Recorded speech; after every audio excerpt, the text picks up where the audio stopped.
Hello guys, good morning.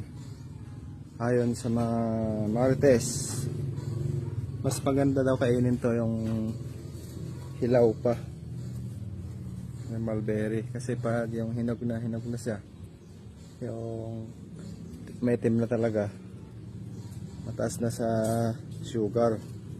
So ito yung ganito, mas rich sa ano to, sa antioxidant ang sabi.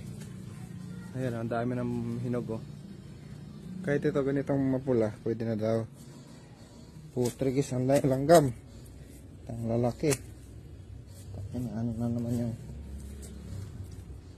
ayan, oh, ang dami na siyang ano.